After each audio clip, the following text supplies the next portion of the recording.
육대장. 신선한 양지, 건강한 대파, 오래 끓인 사골 육수.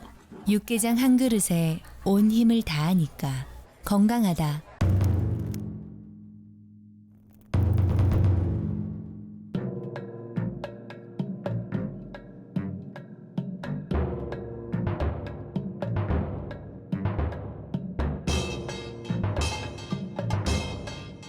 육개장은 육대장. AM 1650 KFOX. You're listening to Southern California's #1 Korean language radio station. 최고의 의료진, 가장 빠른 리퍼. 미주 최대 서울 메디칼 그룹 제공 15. 9시를 알려드립니다.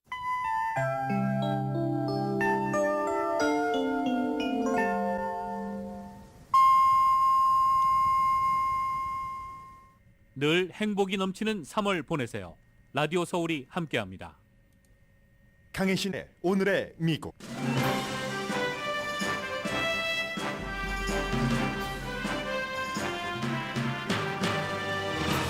미국 대형은행 11군데가 300억 달러를 모아 샌프란시스코에 본사가 있는 리퍼블릭 뱅크를 퍼스트 리퍼블릭 뱅크를 돕기로 약속했습니다.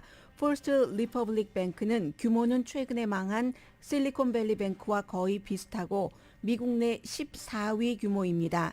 대형은행들이 다른 은행을 돕는 이유는 같이 망하기 싫어서입니다.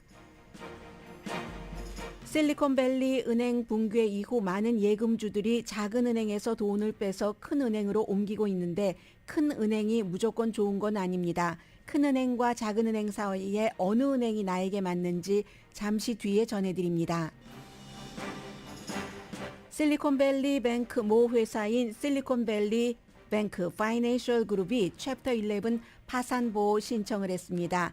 재택근무 때문에 은행이 망했다고 말하는 직원들이 있습니다.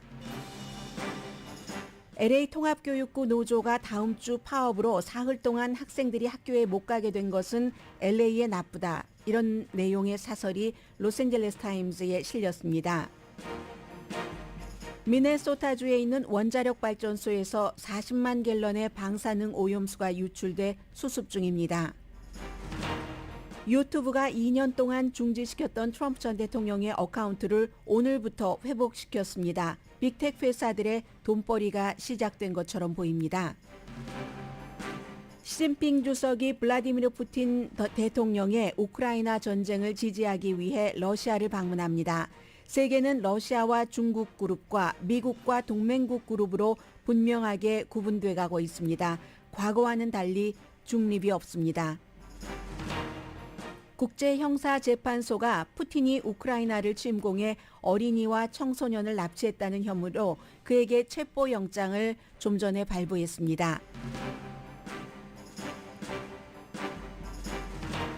여러분 안녕하십니까? 오늘의 미국 강혜신입니다. 은행권이 격동과 진정을 하루 사이에 하루에도 몇 번씩 반복하고 있습니다. 지금도 다우지수가 404.44포인트 내려가고 있고 S&P 500 지수, 나스닥 지수 조금 다 내려가고 있습니다. 어제 오후만 하더라도 좀 어느 정도 안정된 것처럼 보였는데 그렇지가 않습니다. 자넷 옐렌 재무장관이 어제 상원 재정위원회에 출석을 해서 미국의 은행 시스템은 안전합니다라고 사운드라고 얘기를 했습니다.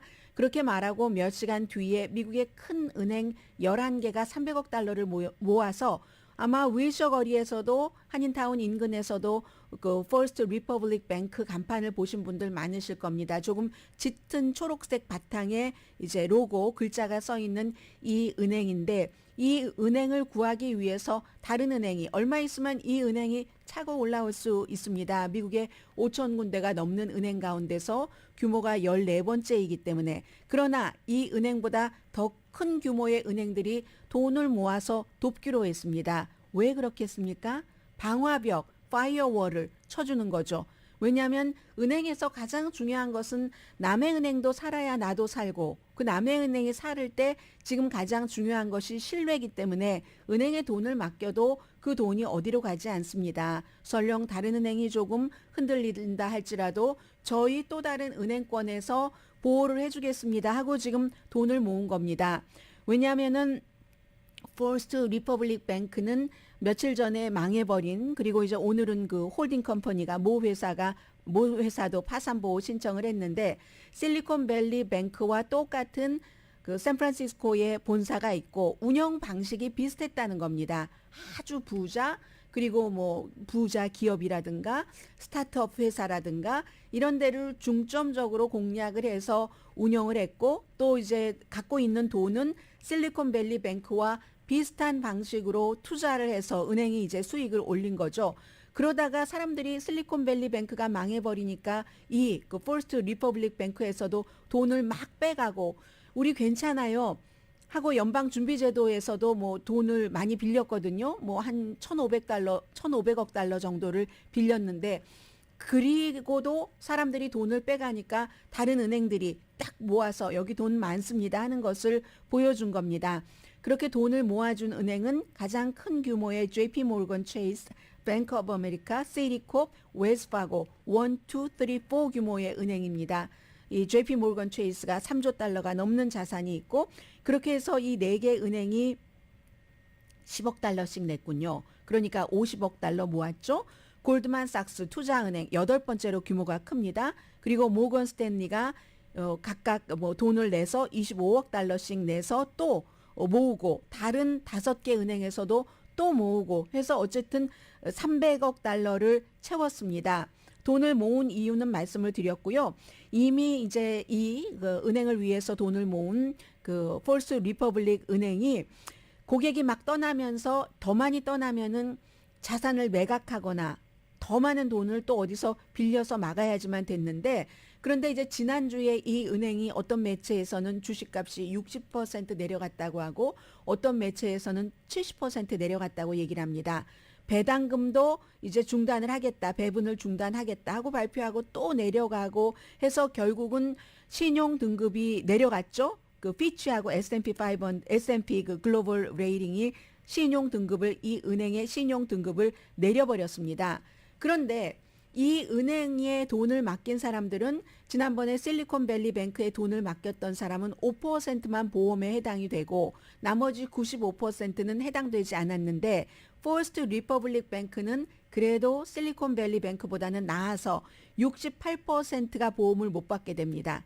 그런데 물론 실리콘밸리 뱅크는 이리저리 해서 다 예금주들의 돈은 줬지만, 이 상황에서 자넷 옐런 그 재무장관이 먼저 이제 전화를 건 거죠. 제일 큰 JP 모건 체이스의 CEO에게, 제이미 디몬 여러분들께 많이 말씀드리잖아요. 뭐 경제 전망 같은 것 할 때 회장에게 전화를 걸어서 이 일을 어떻게 하면 좋은가, 뭘 어떻게 하면 좋아요. 은행들이 돈을 좀 내라 하는 얘기죠. 그러니까 같이 망할 수는 없으니까 이 제이미 이 CEO도, JP 모건 체이스의 CEO도 오케이 알겠습니다 하고 같은 라이벌인 다른 은행들에 또 쫙 전화를 돌린 겁니다. 전화를 돌려서 이거 지금 퍼스트 리퍼블릭 망하지 않게 해야지. 이거 망하면 우리 큰일 난다. 은행 지금 어떻게 될지 몰라. 난리가 날 거야 하니까 다른 은행들이 넘버 2인 무슨 뱅크 오브 아메리카, 시티뱅크, 무슨 웰스파고 은행 이런 뭐 골드만삭스까지 다 돈을 모아서 준 겁니다. 우리 믿어주세요 했는데, 어제 그래서 결국은 퍼스트 리퍼블릭의 주가는 그 10% 상승한 채 마감을 했습니다. 그런데 오늘도 지금 보면 다우지수부터 뭐 큰 은행권부터 작은 은행권까지 안정세가 없는 것처럼 보이는 거잖아요. 연방준비제도가 지난주에 그 3천억 달러를 은행들에게 빌려줬습니다. 어떤 은행에 얼마를 빌려줬다 하는 것은 얘기하지 않습니다. 다만 반 정도인 1,500억 달러 조금 안 되는 뭐 1,430억 달러는 두 은행이네요. 한 은행이 아니라 실리콘밸리 뱅크와 또 이틀 뒤에 망하고만 뉴욕의 시그니처 은행에, 그쪽에 이제 그 홀딩 컴퍼니로 보내줬고 나머지는 어느 은행인지는 얘기하지 않았습니다.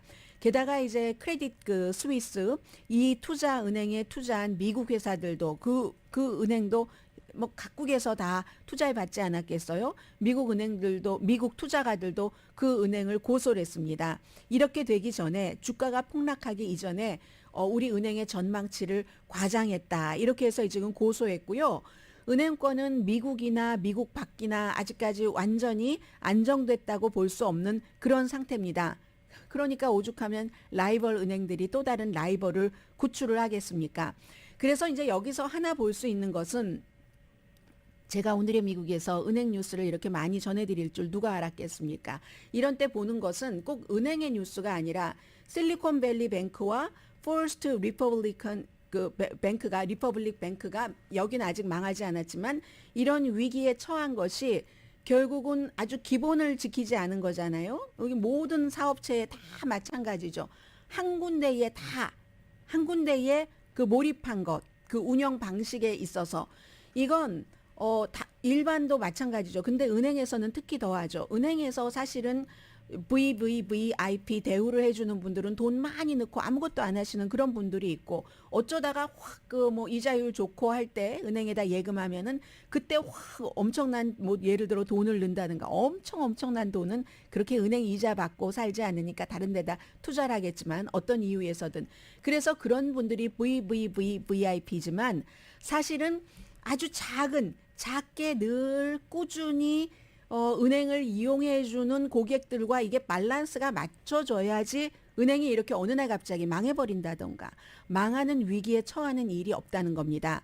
물론 그 전에 이자율이 인상돼서 이런 은행들이 어려움을 겪었고 특히 테크놀로지 스타트업에 뭐 융자를 많이 해줬던 회사가 무슨 뭐 이자율이 높아지니까 테크놀로지 회사에 대한 투자가 줄어들어서 워낙에 돈 잘 벌 때 은행에다가 넣었던 돈을 다 빠져나가게 되고 이런 이유도 있지만 기본적으로는 다양화하지 않았다는 겁니다. 커스터머를. 식당도 마찬가지잖아요. 한 달에 한 번 와서 화끈하게 막 대우 잘해달라고 티내면서 많이 팔아주는 손님보다 날마다 와서 조금씩 팔아주는 손님이 어쩜 더 귀할지도 모릅니다. 하나만 있어서는 식당이 크게 성공할 수 없지만 그 채워주는 것을 채워주고 그리고는 이제 빅 커스터머가 있어야 된다는 거죠. 이게 이제 은행에서는 가장 중요한 거고 은행뿐이겠습니까? 지금 그래서 우리가 이러한 그 전반적인 그런 시스템들을 보고 있고요. 그리고 사람들이 이렇게 뭐 실리콘밸리 뱅크도 16번째 은행이지만 망하기 전에 뭐 자산이 많이 뭐 2천억 달러 이상 있었지만 그랬지만 그렇게 망하고 나니까 웬만큼 은행 한 규모의 은행에서 더 큰 은행으로 뭐 뱅크 오브 아메리카라든가 JP 모건 체이스라든가 저희 회사 아래층 1층이 JP 모건 체이스인데요. 이런 은행으로 돈을 많이 움직이고 있습니다. 그러면 내 돈이 다 안전한가? 큰 은행과 작은 은행의 차이는 뭐야? 은행을 이용하는 사람으로서 그걸 좀 말씀드리겠습니다. 영국의 잡지 더 위기 아주 잘 친절하게 정리를 해놔서 저는 쉽게 여러분들께 전해드릴 수 있게 됐습니다. 큰 은행으로 돈을 옮기는데 큰 은행으로 간다고 무조건 안전하냐? 기본적으로 안전에 대해서는 비슷합니다.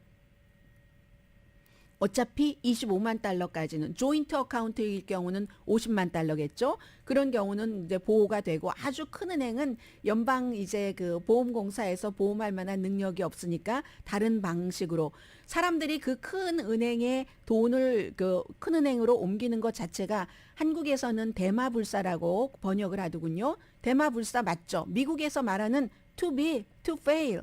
너무 커서 이게 망할 수가 없어. 어떻게든지 구제를 해주지. 국가에서 어떻게든지 구제 금융을 주지 하는 겁니다. Too big, to fail 한다는 그런 거지만 작은 은행들도 25만 달러까지 해주고 어차피 실리콘밸리 뱅크처럼 95%가 보험에 커버가 안 되는데도 다 해주잖아요. 망하면 큰일 나니까. 국가도 큰일 나고 경제도 큰일 나고 심지어 라이벌 은행이 라이벌 은행을 살리니까 안전 부분에 대해서는 기본적으로는 그 정도로 생각하시면 되고요. 가장 큰 은행과 작은 은행의 구분과 뭐 돈의 크기는 나중에 말씀드리겠습니다. 지난번에 한번 말씀드렸기 때문에. 그런데 무엇이 차이가 있는가? 큰 은행은 아무래도 큰 규모의 프로그램이 많겠죠. 서비스도 종류가 많을 수 있을 겁니다. 그런데 대신에 결정을 하는데 시간이 길게 걸릴 수 있죠. 미국이라는 큰 국가가 움직이려면 큰 배가 움직이는 것과 작은 배가 움직이는 것이 다르기 때문에 그런 장단점이 있고 그리고 가장 많은 분들께 해당되는 것은 지점이 많은가, 내가 편리하게 왔다 갔다 할 수 있고 또 ATM 머신이 많은가. 지점은 요즘 많지 않아도 될 수 있어요. 많은 것들을 이 온라인으로 컴퓨터나 그 휴대폰으로 하신다면은 그래서 이제 그런 점이 있고 ATM 머신과 브랜치가 많죠. 큰 은행이. 또 하나는 테크놀로지에서 차이가 납니다. 모바일과 온라인 뱅킹을 쉽게 할 수 있도록. 저는 그래서 미국 은행을 생전 가지도 않으면서 하나 미국 은행을 포기하지 못하고 갖고 있습니다. 뱅크 오브 아메리카인데요. 뱅크 오브 아메리카의 온라인 그 뱅킹 시스템이 너무 잘 돼 있어요. 한인은행과 비교를 할 땐. 한인은행은 조금 혼돈되기도 하는 부분들도 있고, 예를 들어 그냥 뱅크 오브 아메리카만 말씀드리겠습니다. 그냥 대표적인 은행이니까 브랜드네임으로 고유 명사처럼.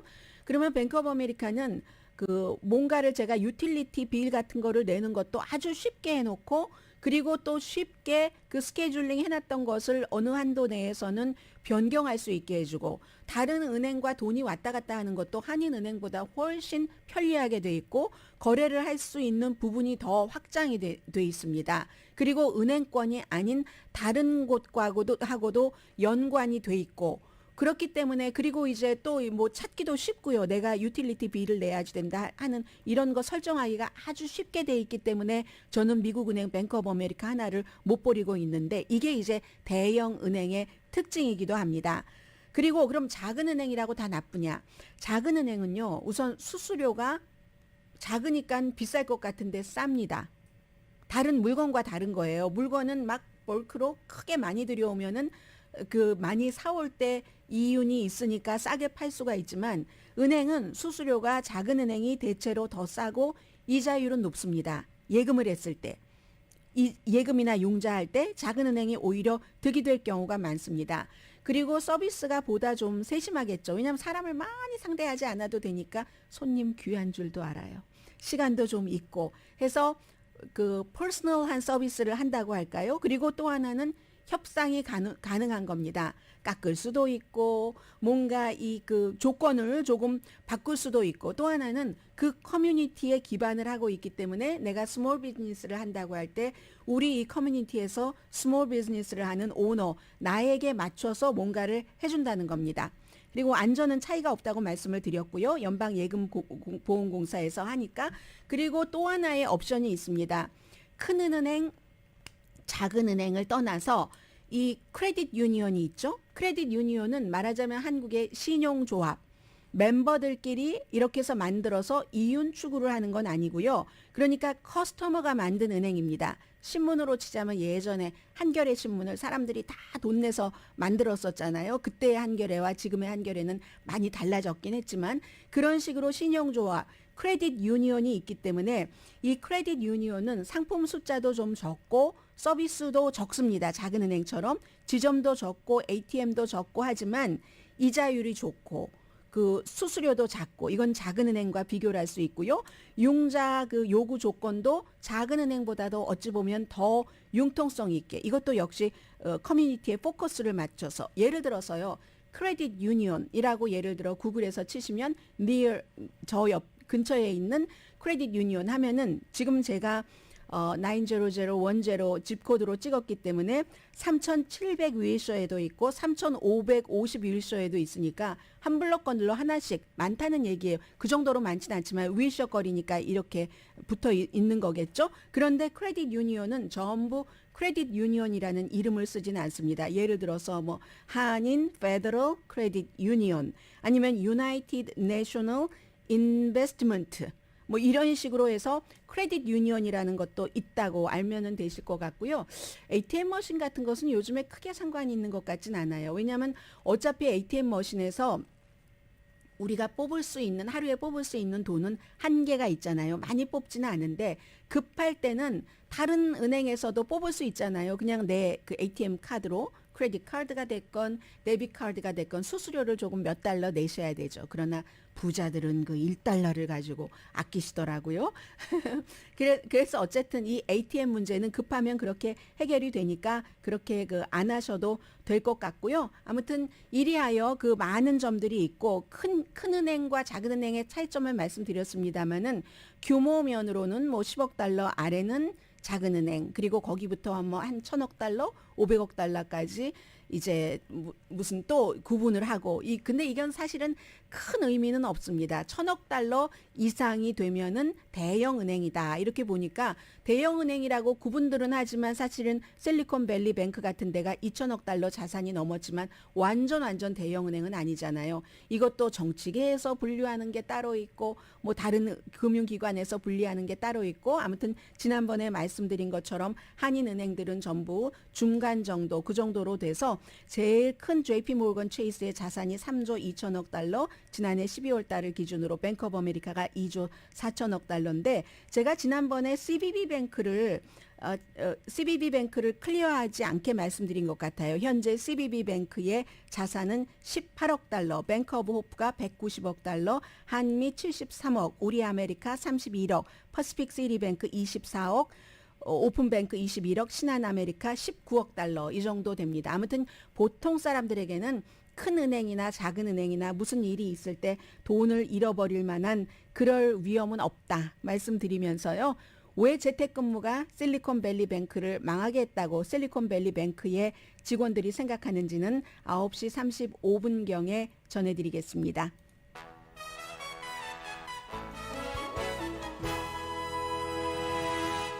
오늘의 미국은 신용의 상징 유한양행 건강식품과 누구나 젊어지는 얼굴 피부과학 셀리온, 이민법 가정법 전문 제인정 종합법률사무소, 프리미엄 고기 쌈밥 전문 레스토랑 쌈, 재래식으로 직접 만든 검정콩 생순두부 수라원 순두부, 총 20억 달러 승소, 교통사고와 상해 전문 브라이언 타필라와 CG 변호사그룹 공동펀입니다. 잠시 뒤에는 교육 문제도 사실은 오늘의 미국에서 그다지 많이 말씀드리진 않거든요. 왜냐하면 지금 내 자녀가 교육하는 것에 포커스를 둬야지 될 부분이 더 많을까? 아니면 이미 그것을 벗어난 부분들이 더 많을까? 이건 이제 고등학교까지를 말씀드립니다. 그런 것을 대비해서 제가 많이 말씀드리지는 않거든요. 그런데 다음 주 화요일에 LA 통합교육부의 노조들이 이건 이제 교사 노조가 주도가 돼서 파업하는 건 아닙니다. 다만 교사 노조가 다른 일을 하는 노조들이 파업을 한다면 우리도 그들에게 동조를 하겠다. 같은 스텝으로 이런 얘기를 하는 거고요. 이건 너무나 중요하기도 하고 여러 가지를 또 이쪽 입장 저쪽 입장도 생각하게 되고 로스앤젤레스 시 자체를 생각하고 부모님들은 어떻게 하세요? 맞벌이 부모님들이 엄청 많으신데 오늘 로스앤젤레스 타임스가 비교적 합리적인 사설을 실었기 때문에 전해드리고요. 그리고 그 다음 이슈는 광고 들으시는 동안에 정리해 보겠습니다.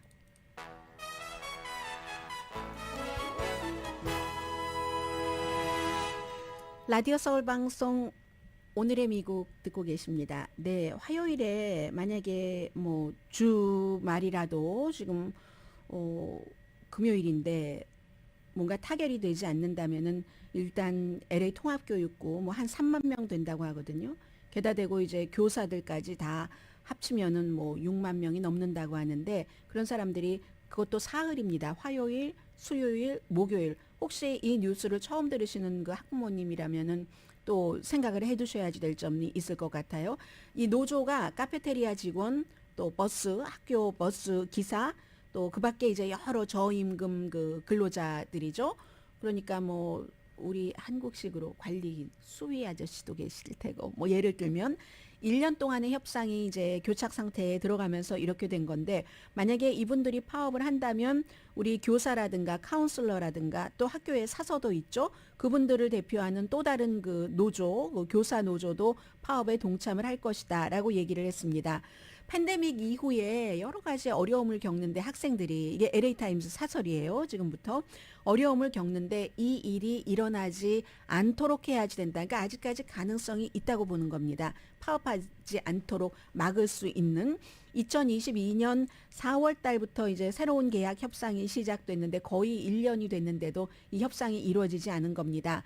항상 그 파업을 할 때는 그 뭔가를 베푸는 게 아니라 지급해야지 되는 쪽과 지급받아야지 되는 쪽에서 서로의 요구가 다르기 때문에 그렇잖아요. 대표적으로 임금이 있고 요즘 건강보험이 있고 작업 환경입니다.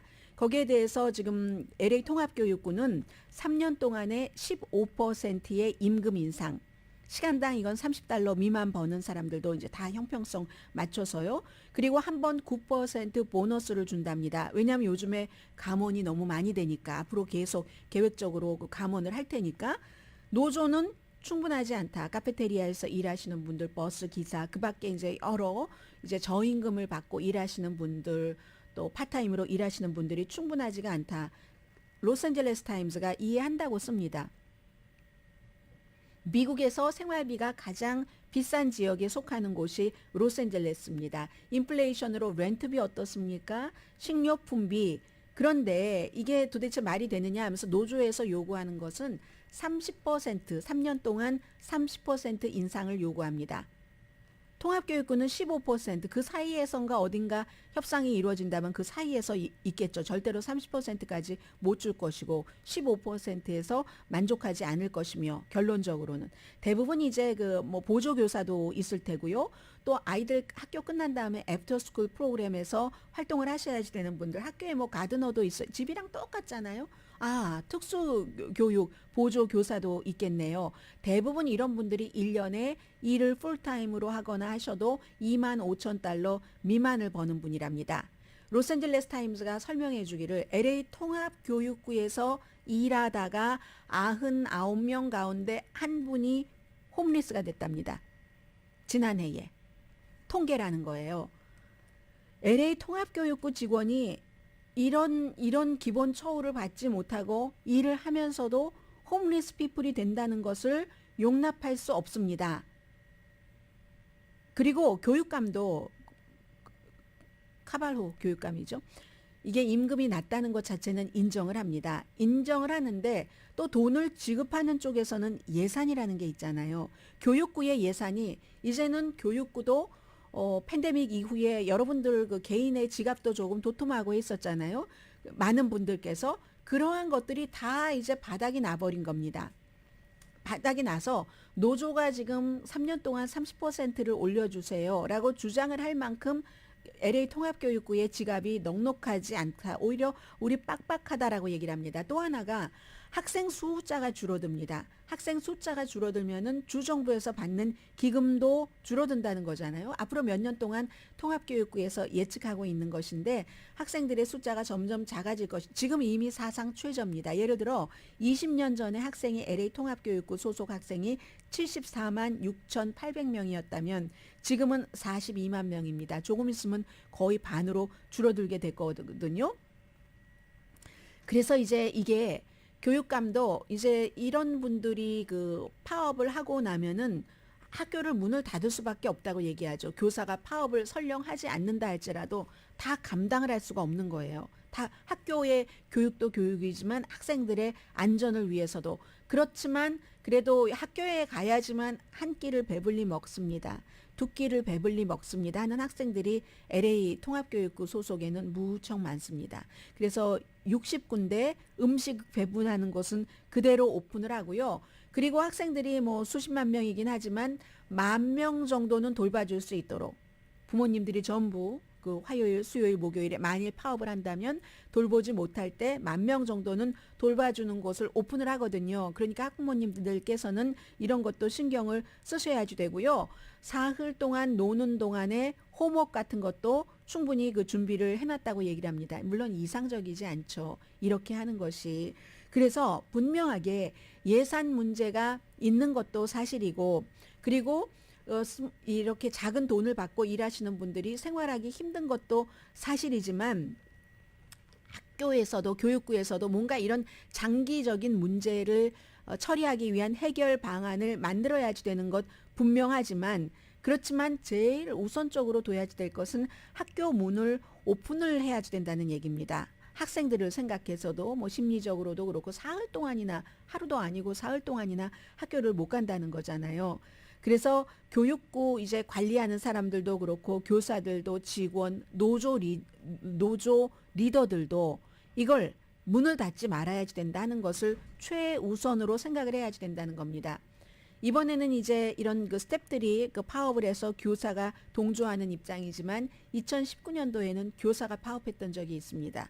그때 그 파업을 할 때 그 시장이 개입했거든요. 에릭 가세리 시장이 그 얘기를 상기시킵니다. 개입하라는 얘기예요. 지금 제가 볼 때는 캐런 베스 LA 신임 시장 이름 나오지 않았지만 당시에 에릭 가세리 시장이 도와서 이게 끝났다 이런 얘기를 하고 있거든요. 아무튼 교육부와 노조가 뭐 서로 협상이라는 게 항상 그렇지만 다른 것과 달리 학생들이 사흘이나 학교에를 못 가면 이건 LA 전체적으로 나쁜 거잖아요. 그럼 아이가 학교를 못 가서 부모가 맞벌이를 하는데 한 부모가 할 수 없이 봐야지 된다면 누군가 집에 할머니도 없고 뭐 친척에게 보낼 데도 없고 해서 집에서 봐야지 된다면 그럼 그 부모가 직장을 못 나가는 거잖아요. 마켓에 가서 일을 못 하시는 것이고 무슨 일을 못 하시는 그런 거기 때문에 이건 LA 전체에 나쁘다. 그 사이에 글쎄요. 뭐가 이렇게 진행이 돼서 파업을 안 할 수 있는 길이 있는지는 모르겠습니다만은 아무튼 이런 그 사설이 LA 타임즈에 실렸고요. 그리고 LA 타임즈에 나는 교사인데 나와 동료는 왜 파업에 동조하나 뭐 이런 글을 쓰신 분이 계십니다. 인그리드 페이라는 분인데 지난주 수요일에도 그랜드팍에서 막 시위했었잖아요. 수천 명이 모여서. 그런데 이제 이분은 얘기하기를 존중, 리스펙트라는 얘기를 합니다. 교육계가 왜 이렇게 화가 났냐면은 교사에 대한 존중이 거의 없고 직원에 대한 존중이 없다. 이 존중이 없는 게 돈에서도 나타난다는 얘기입니다. 그리고 또 3만 명이 없이 학교에 어떻게 제대로 운영할 수가 없는 것은 너무 당연한 거잖아요. 그래서 교사와 다른 최저임금을 받지 않는 그런 스태프들도 파타임과 최저임금을 받으시는 그런 분들, 교사에게도 존중이 필요하고 그런 분들에게도 인간적인 존중이 필요하다.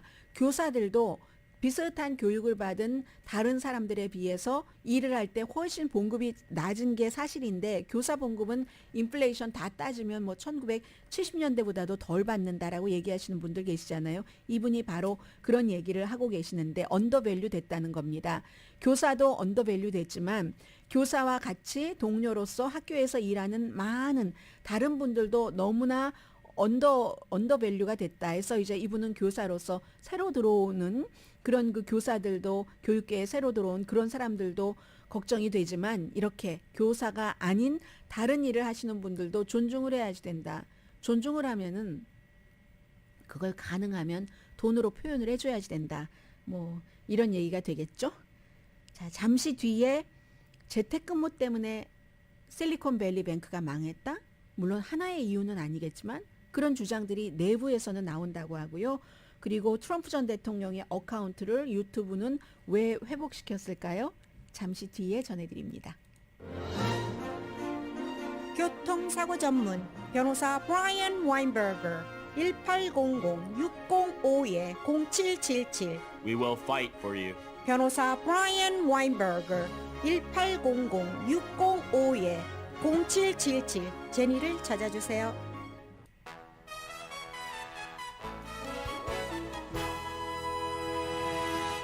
라디오 서울 방송 오늘의 미국 듣고 계십니다. 주식시장 오늘도 그 엉망이라고 표현해도 될 정도입니다. 오늘의 미국 시작할 때보다는 약간 회복됐지만 지금 계속 이제 금융 사태는 지켜봐야지 되는 미국과 유럽 전부. 어제 오후에는 뭐 이 폴스 리퍼블릭에 대해서 많은 그 미국의 큰 은행들이 도움을 준다 하니까 미국도 좀 안정적인 부분이 있었고 아시아의 주식 시장도 조금 괜찮게 나중에 그 마무리도 하고 하던데 오늘은 또 아닙니다.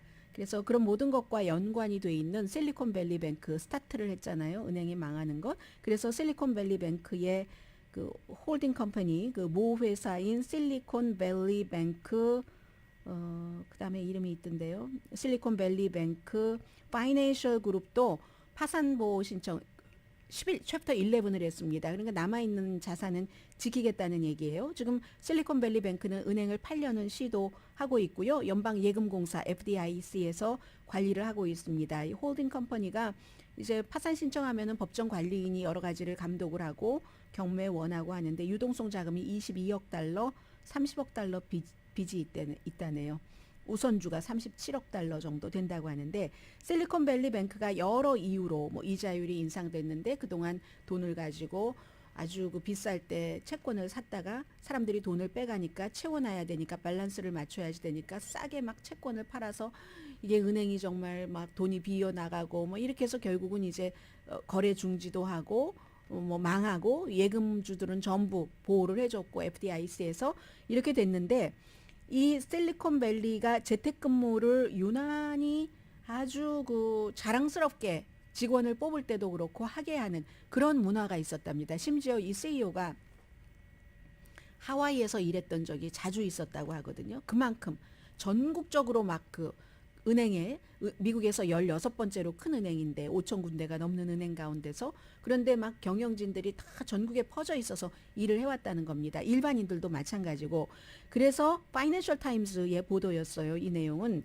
직접적인 이유는 뭐 이자율, 장기 채권 등등 뭐 이런 게 있었지만 직접이건 간접이건 재택근무에 대해서 관리를 제대로 하지 못했다는 얘기를 하고 있습니다. 그래서 요즘엔 다른 은행들도 팬데믹 끝나고 전부 직장으로 돌아오게 하는데 그런데 이 회사는 우리 회사는 너무 융통성 있어 하면서 그렇게 했다는 거죠. 그러면서도 사실은 한 번은 경고를 하기도 했다고 해요. 지난해 말 정도에 CEO가 그 그렉 베커가 하와이에서 계속 막 일하고 이런 때에 위험성이 있는 것 같아 재택근무가 왜냐하면 가장 크게는 이런 것을 생각할 수 있잖아요. 저희 회사도 가끔 겪는 문제인데 이건 컴퓨터 시대의 어느 회사나 다 겪는 문제입니다. IT에 문제가 있을 때 회사 사이트와 접속을 해야지 될 때 회사의 와이파이로 일을 하고 뭐 이럴 때 이런 모든 때 그러면은 전국에 다 직원들이 퍼져 있으면 이 IT 관리를 어떻게 해야지 되죠? 그리고 생산성도 마찬가지로 물론 재택근무가 아직도 많이 유지가 되고 있는 것을 보면은 재택근무에 적당한 회사와 재택근무가 더 좋은 직업군도 있는 것은 분명합니다. 그런데 은행은 그렇지 않았다는 거죠. 뭐 관리 방식이 정확했다면 모르지만 베스트바이도 이제 고유 명사잖아요. 전자제품 사시는 하이브리드의 선구였죠. 재택근무와 회사에서의 근무를 이제 같이 하게 하는. 그런데 베스트바이는 왜 이걸 포기했냐면 직원들을 훈련시키기가 너무 어렵다는 겁니다. 베스트바이에 물건이 얼마나 많아요. 어떤 때 가서 작은 거 하나 사려고 해도 전문적으로 그 설명을 해주는데 야, 이 사람은 공부를 얼만큼 해야지 베스트바이의 세일스퍼슨이 될 수 있을까? 이런 생각을 하게 되는 때가 있잖아요. 그래서 포기를 했죠. 야후야말로 뭐 아주 오래전에 재택근무라기보다 이거 원격 근무라고 하는 게 낫겠네요. 이렇게 그 실리콘밸리 뱅크의 CEO처럼 하와이에서 근무를 할 때도 많고 다른 휴가지에 가서 근무할 때도 많고 휴가지에 가서 근무하는 게 일을 많이 한다는 뜻도 되지만 이렇게 반대 원격 근무라는 뜻도 되잖아요. 그래서 야후는 오래전에 시작을 했는데 새로운 CEO가 들어오면서 그것도 꽤 시간 된 것 같은데요. 전부 다시 오피스로 불러들였습니다. 해서 이제 그 직원들 사이에 그런 얘기를 하는 거예요. 고위 간부들만 보더라도 이렇게 많이 퍼져 있으니까 결정적으로 위험이 있었을 때 이걸 빨리 모여서 오늘 회의 소집을 해서 위험하니까 얘기를 했으면 좋겠는데 나는 하와이에 있고 너는 뭐 마샤스 빈야드에 있고 뭐 이런데 이게 불가능하고 뭐 그다지 위험한 것 같지 않아라고 생각하고 싶기도 하고 그런 일들 더 가까이 고위직들이 일을 했다면 이런 문제를 피할 수 있을까 하는 것을 생각해 본다는 얘기죠. 커뮤니케이션의 문제라는 겁니다. 은행 같은 데는 우리의 돈이기도 하지만 다른 사람의 돈도 관리하는 가장 중요한 것이라고 할 수 있잖아요. 건강 다음에 남에게 베풀려도 자녀를 키우려도 돈이니까 그래서 그런 일을 할 때는 더 이 커뮤니케이션이 필요하다. 아마 이 뉴스가 다른 그 원격 근무를 허용했다가 원격 근무를 회사 근무로 돌리려고 하는 회사에게는 어떤 그 스토리 텔링이 될 수 있을지는 모르겠습니다. 아무튼 은행은 근데 좀 그런 것이 필요하다는 것은 상식적으로 좀 맞는 것 같습니다. 다른 사람의 돈. 은행이야말로 합리적이 아니라 합법적인 돈 장사하는 곳이잖아요. 그냥 다른 사람에게 돈 빌려주고 사채업자들이 물론 이자율이 높긴 하지만 그런 것은 뭐 완전히 제일 최하 직업으로 막 보면서 은행이 그거 하는 거잖아요. 점잖게 근사하게 사무실 차려놓고 합법적으로 돈 장사를 하는 은행, 그 돈 장사하는 그 은행. 아무튼 그 실리콘밸리 뱅크의 직원들이 그런 생각을 많이 한다고 하고요. 유튜브가 트럼프 전 대통령의 어카운트를 회복시켰습니다. 그 당시에 문 닫을 때 260만 구독자가 있었고 왜 닫았냐? 2021년 1월 달에 의사당 폭동 사건이 있었는데 그 같은 폭동을 조장했다 해서 닫았고 또 조금 더 있다가는 거기에 댓글 다는 것까지 달았고 했습니다. 그런데 3월 17일 오늘 맞죠? 오늘부터 제한이 없다는 겁니다. 새로운 비디오 업로드 가능하고 댓글 쓰는 것도 가능하고 앞으로도 계속 쳐다보기는 하겠다 한다는 건데 저는요 이게 그 이유 자체는 분명히 그건 것 같아요. 선거철에 트럼프처럼 유튜브에 돈을 벌어줄 사람이 어디 있겠습니까? 그러니까 벌써 한 달쯤 전에 그 메타가 페이스북도 트럼프 돌아오세요. 일론 머스크가 하는 트위터도 돌아오세요. 아직 돌아가고 있지 않지만 왜냐하면 본인이 새로 만들어 놓은 회사가 있기 때문에 거기서 빠져나올 때 그 돈의 손실 같은 것 때문에 아직은 못 나오고 있는 것 같은데 어떻게 될지 모르겠습니다. 이 회사들이 그런 아이템으로 인해서 사람들이 모여든 것도 있지만 트럼프 전 대통령이 워낙에 그런 빅텍에 광고를 많이 했습니다. 엄청 많이 했어요. 유튜브에도 당연히 광고하겠죠. 이제 재선 출마 선언까지 했으니까 그래서 한다고 생각이 되고 이 원자력 문제 잠시 뒤에 말씀드립니다.